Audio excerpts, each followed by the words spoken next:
एक फोटो होती है। आप सब साथ हैं। कोई शादी थी या कोई ट्रिप या बस एक रात बिना किसी ओकेजन के जो समहाउ परफेक्ट थी। सबके चेहरे पर हंसी है, आपके भी। और अब आप वो फोटो देखते हैं और एक एक चेहरा काउंट करते हैं। ये अब बात नहीं होती। ये वो वक्त मिला जब जरूरत थी, फिर गायब। ये बाद में पता चला क्या था पीछे। ये अभी भी है टेक्निकली, पर कुछ नहीं बचा एक्चुअली। और एक, बस एक, शायद दो, जो एक्चुअली अभी भी हैं, सच में। 35 के बाद ये फोटो देखना एक अलग चीज होती है। 20 में ये फोटो एक्साइटमेंट थी, 30s में नॉस्टैल्जिया थी, 35 के बाद ये एक ऑडिट है। और ऑडिट में जो नंबर्स निकलते हैं वो पेनफुल होते हैं। क्योंकि वो लोग सिर्फ नंबर्स नहीं थे, वो याराएं थीं, वो लेट नाइट्स थीं, वो इंसान थे जिनके साथ आपने सोचा था ये हमेशा रहेंगे, नहीं रहे। और आज मैं आपको वो चीज़ देने वाला हूं जो मैं काश मुझे कोई 10 साल पहले देता। एक फिल्टर, अ फ्रेंडशिप फिल्टर। वो फिल्टर जो पहले से बता सके कोई आपका दोस्त है या सिर्फ आपके टाइम का कंज्यूमर है। और जो लास्ट टाइप बताने वाला हूं वो सबसे डेंजरस है। इसलिए क्योंकि वो टाइप आपको सबसे जेन्युइन लगता है। एंड तक रहना। पहले एक ऑनेस्ट बात। ये वीडियो ये नहीं कहती कि सब लोग बुरे हैं। ये वीडियो ये कहती है कि सब लोग अलग हैं। और उन्हें अलग तरह से ट्रीट करना ये क्रूअल्टी नहीं है, ये विजडम है। जो इंसान अपने हर इंसान को सेम लेवल पर रखता है, वो हर इंसान को सेम लेवल पर ट्रीट भी करता है। और वो हमेशा डिसअपॉइंटेड होता है, क्योंकि सब लोग सेम नहीं होते। तो शुरू करते हैं। Type 1, the fair weather friend. Scene. आप एक फेज में हो, छोटी छोटी चीज़ें अच्छी चल रही हैं, जॉब ठीक है, घर में सब ठीक है, लाइफ स्मूथ है। वो हमेशा प्रेजेंट है, कॉल्स आते हैं, प्लान्स बनते हैं, यार तू तो बेस्ट है कहता है, सब कुछ फन है। फिर एक दिन कुछ नहीं हुआ, पर लाइफ का एक रफ पैच आया, छोटा सा भी। कोई बड़ा ड्रामा नहीं, बस थोड़ा स्ट्रेस, थोड़ी अनसर्टनिटी। और वो धीरे धीरे बिजी हो गया। कॉल्स का गैप बढ़ गया, रिप्लाईज लेट होने लगे, प्लान्स कभी कंफर्म नहीं हुए। और आप वेट करते रहे, सोचा वो भी बिजी है, लाइफ है। फिर पैच गुजरा, लाइफ स्मूथ हुई, वो वापस आया। अरे यार बहुत दिनों बाद, कहाँ था तू? ये चीटिंग नहीं है, ये बिट्रेयल नहीं है। ये सिंपली वो इंसान है जो आपकी सनशाइन एंजॉय करता है, रेन में नहीं आता। इसका नाम है फेयर वेदर फ्रेंड, धूप का साथी। डिटेक्शन टेस्ट एक ही है। आखिरी बार आप जेन्युइनली मुश्किल में थे, वो कहाँ था? अगर जवाब याद नहीं या था पर ज्यादा नहीं, तो आपके पास आंसर है। इनसे दोस्ती मत तोड़ो, बस डेप्थ मत दो। Surface warm, core sealed. Type 2, the audience friend. Scene. आप कुछ अच्छा करते हैं, सक्सेस मिलती है, कोई रिकग्निशन, कोई विन। वो सबसे पहले आता है, लाउडेस्ट होता है, यार तूने तो करना ही था, मैं पहले से जानता था। सोशल मीडिया पर शेयर करता है, अपने लोगों को बताता है मेरा दोस्त है ये। आप फील करते हैं ये इंसान जेन्युइनली खुश है। फिर एक प्रोजेक्ट आता है, आपको एक चीज़ में जेन्युइनली हेल्प चाहिए, छोटी सी, एक फ़ोन कॉल, एक रेफरेंस, कुछ एफर्ट। वो सडनली कॉम्प्लेक्स हो जाता है उसकी लाइफ में। भाई मैं चाहता तो हूं पर अभी। और वो हेल्प कभी आती नहीं, पर अगला विन आते ही वो वापस सबसे आगे होता है। ऑडियंस फ्रेंड आपको फ्रेंड नहीं मानता, वो आपको कंटेंट मानता है। आपकी सक्सेस उसके सोशल आइडेंटिटी का हिस्सा है। मेरा ये दोस्त है, ये सेंटेंस उसके लिए वैल्यू रखता है, आप नहीं, आपकी इमेज। Detection test. क्या उसने कभी आपके लिए कुछ किया जब उससे कोई फायदा नहीं था, कोई विटनेस नहीं था, कोई सोशल कैपिटल नहीं बनती थी? एक बार भी नहीं, तब आपके पास आंसर है। इनसे दोस्ती मत तोड़ो, बस डेप्थ मत दो। Surface warm, core sealed. Type 3, the competitive shadow. Scene. आप दोनों एक साथ बड़े हुए, सेम सिटी, सेम बैकग्राउंड, शायद सेम कॉलेज। बहुत टाइम बाद मिलते हैं, बातें होती हैं, पुरानी मेमोरीज हैं, जेन्युइनली वार्मथ फील होती है। आप कुछ शेयर करते हैं, कोई प्रोग्रेस, कोई प्लान।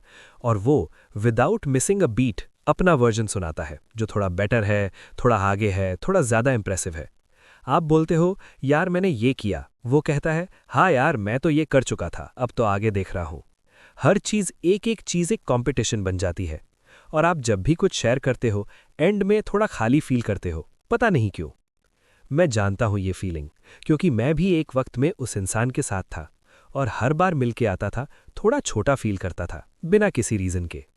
वो इंसान जेन्युइनली आपका बुरा नहीं चाहता, पर वो अपनी इनसिक्योरिटी को आप पर प्रोजेक्ट करता है कंसिस्टेंटली। और वो प्रोजेक्शन धीरे धीरे आपको अफेक्ट करती है। Detection test. क्या वो इंसान कभी सिर्फ खुश हुआ आपके लिए, बिना कुछ ऐड किए, बिना कंपेयर किए? अगर आंसर कंसिस्टेंटली नहीं है, वो शैडो है, कॉम्पिटिटर है, दोस्त नहीं। Type 4, the vault breaker. Scene, आप दोनों में ट्रस्ट था, आपने कुछ शेयर किया था, पर्सनल, सेंसिटिव, वो चीज़ जो सिर्फ क्लोज लोग जानते हैं। वक्त गुजरा, किसी तीसरे इंसान से बात हो रही थी और उन्होंने कुछ ऐसा कहा जो सिर्फ वो जानता था, वो इंसान जिसे आपने बताया था, अकेले नहीं बताया था, आगे शेयर किया था। और अब वो इन्फॉर्मेशन वहाँ थी जहाँ नहीं होनी चाहिए थी। ये टाइप सबसे डैमेजिंग होता है, क्योंकि ये ट्रस्ट का डायरेक्टली वायलेशन है, और ट्रस्ट एक बार टूटने के बाद कभी एग्जैक्टली सेम लेवल पर नहीं आता। पर मैं एक ऑनेस्ट चीज़ बोलूँगा, वॉल्ट ब्रेकर हमेशा डेलिबरेटली नहीं करता। कभी कभी वो सिंपली गॉसिप का प्लेयर है। कॉन्वर्जेशन में एक इंटरेस्टिंग डिटेल शेयर करना उसकी हैबिट है। वो रियलाइज नहीं करता कि वो चीज़ सेंसिटिव थी। इंटेंशन से फर्क नहीं पड़ता, इफेक्ट पड़ता है। Detection test. क्या वो दूसरों के बारे में आपको सेंसिटिव चीज़ें बताता है फ्रीली? अगर हाँ, तो गारंटी है वो आपके बारे में भी उतनी ही फ्रीली किसी और को बताता है। जो इंसान किसी का सीक्रेट नहीं रख सकता, वो आपका भी नहीं रखेगा। रूल सिंपल है, जो लोग दूसरों की गॉसिप करते हैं उन्हें अपनी कोई भी रियल चीज़ मत बताओ, कभी नहीं। ये लास्ट टाइप है, और ये सबसे डेंजरस है, इसलिए क्योंकि ये आपको सबसे जेन्युइन लगता है। सीन, वो इन्वेस्टेड लगता है, जेन्युइनली आपके बारे में पूछता है, सुनता है, एडवाइस देता है, हेल्प करता है, स्पेसिफिक प्रैक्टिकल हेल्प। वो इंसान लगता है जो एक्चुअली केयर करता है, और आप फील करते हैं ये मेरा रियल दोस्त है।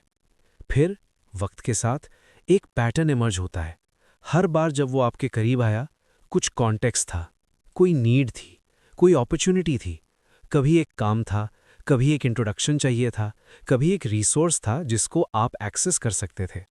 और जब वो नीड पूरी हुई या वो अपॉर्चुनिटी नहीं रही, वो इंसान का इंटरेस्ट जेन्युइनली कम हो गया, नेचुरली, ऑर्गेनिकली, बिना किसी ड्रामा के। फिर नई नीड आई और वो वापस आया, उतना ही वार्म, उतना ही जेन्युइन लगता हुआ। ये मैनिपुलेशन नहीं है नेसेसरली, ये ह्यूमन नेचर है। कुछ लोग सबकॉन्शियसली रिलेशनशिप्स को इन्वेस्टमेंट्स की तरह ट्रीट करते हैं, रिटर्न्स एक्सपेक्ट करते हैं। जब रिटर्न्स नहीं, इंटरेस्ट नहीं। वो कॉन्शियसली बुरे नहीं है, वो सिंपली ट्रांजैक्शनल है, डीप में। और ट्रांजैक्शनल इंसान के साथ इमोशनल डेप्थ रखना एक साइडेड इक्वेशन है। आप देते रहते हैं, वो तब आते हैं जब उन्हें कुछ चाहिए। डिटेक्शन टेस्ट, और ये टेस्ट पूरा सीरीज का सबसे इंपॉर्टेंट टेस्ट है। क्या वो इंसान कभी आपके पास सिर्फ इसलिए आया, बिना किसी नीड के, बिना किसी एजेंडा के, सिर्फ इसलिए कि वो आपके साथ टाइम स्पेंड करना चाहता था? रिकॉल करो, ऑनेस्टली। अगर बार बार सोचने के बाद भी कोई क्लियर मेमोरी नहीं आती, वो आंसर है। अब रुको, ये 5 टाइप्स पढ़ने के बाद कुछ चेहरे आ रहे होंगे जहन में, और शायद एक फीलिंग भी आ रही होगी, थोड़ी हैवी, थोड़ी सैड। मैं वो फीलिंग डिसमिस नहीं कर रहा, वो फीलिंग रियल है। वो लोग रियल थे, वो टाइम रियल था। और ये जानना कि कोई इंसान उन टाइप्स में से था, ये लॉस है। इवन इफ वो लॉस पहले से एग्जिस्ट करता था, आपको पता नहीं था, अब पता है। और जानना हमेशा थोड़ा दर्द देता है। पर मैं आपको एक चीज़ और बताता हूँ, the other side of the filter. जब ये फिल्टर यूज़ करते हैं, सिर्फ वो नहीं दिखता जो फेक था, वो भी दिखता है जो रियल है। वो एक इंसान जो हार्डेस्ट वक्त में था, बिना कॉल किए, बस था। वो इंसान जिसने कभी आपकी सक्सेस अपने नाम नहीं की, सिर्फ खुश हुआ, क्वाइटली। वो इंसान जो आपके सीक्रेट को 10 साल बाद भी वहां रखता है जहां आपने दिया था। वो इंसान जिसके पास आप गए बिना रीज़न के, और वो भी बिना रीज़न के जेन्युइनली खुश हुआ। वो लोग हैं, शायद एक हैं, शायद 2, शायद 3, पर वो हैं। और उन लोगों को अब आप क्लियरली देख सकते हैं, क्योंकि फिल्टर ने बाकी सब साफ कर दिया। The friendship filter final framework. 3 चीज़ें जो अब से रोज़ अप्लाई करनी है। पहली, द स्ट्रेस टेस्ट। किसी भी इंसान को अपना क्लोज फ्रेंड कंसिडर करने से पहले एक सिंपल टेस्ट। क्या ये इंसान मेरे स्ट्रगल में था? नॉट परफेक्टली, नॉट ड्रामेटिकली, बस था। दूसरी, द विटनेस टेस्ट। क्या उसने कभी कुछ किया जब कोई देख नहीं रहा था? कोई सोशल क्रेडिट नहीं मिला, कोई रिटर्न नहीं था? तीसरी, द बोरिंग डे टेस्ट। ये सबसे रिलायबल टेस्ट है। एक बोरिंग, ऑर्डिनरी, अनइवेंटफुल दिन, कोई ओकेजन नहीं, कोई नीड नहीं, कोई ड्रामा नहीं। क्या वो इंसान तब भी प्रेजेंट था? क्या उसे आपका वो दिन सीधा साधा, ऑर्डिनरी इनफ था? जो इंसान आपके बोरिंग दिन में खुश रहता है, वो आपका दोस्त है। बाकी सब डिफरेंट कैटेगरीज में है। Acquaintances, contacts, audience, shadows. सबकी अपनी जगह है। सबके साथ वार्मथ रख सकते हैं, पर डेप्थ सिर्फ वहां जहां ये टेस्ट्स पास हो। और लास्ट में, उस फोटो को दोबारा देखो, वो पुरानी फोटो। उन चेहरों को अब नए आइस से देखो। जो गए जाने दो। उनके जाने में शायद कोई लेसन था या सिर्फ वक्त का काम था। जो हैं, उन पर ज़्यादा ध्यान दो, उन पर ज़्यादा इन्वेस्ट करो, उन पर ज़्यादा टाइम दो, क्योंकि 10 फ्रेंड्स की लिस्ट नहीं चाहिए। 2 इंसान चाहिए जो बोरिंग डे टेस्ट पास करे। वो 2, वो प्योर है, वो रियल है, वो आपके हैं। बाकी वार्मली मैनेज्ड अक्वेंटेंसेस। ये क्रूअल्टी नहीं है, ये क्लैरिटी है। और क्लैरिटी जब आती है, हमेशा थोड़ा ग्रीफ के साथ आती है और थोड़ी पीस के साथ भी आती है। दोनों साथ आते हैं। अगर ये वीडियो ने कुछ टच किया, उसे शेयर करो उस इंसान के साथ जिसको आज ये सुनने की ज़रूरत है। और अगर आप सोचना चाहते हो कि आपके सर्कल में कौन है जो इन टेस्ट्स को पास करता है, कमेंट में लिखो रियल। सिर्फ इतना। मैं जानना चाहता हूं कितने लोग हैं जो इस वीडियो के बाद क्लियर फील कर रहे हैं। अगली video, the silence strategy. Least spoken person in the room, most powerful. Why? तब तक अपने रियल लोगों को थोड़ा और टाइम दो आज। सिर्फ इतना काम है।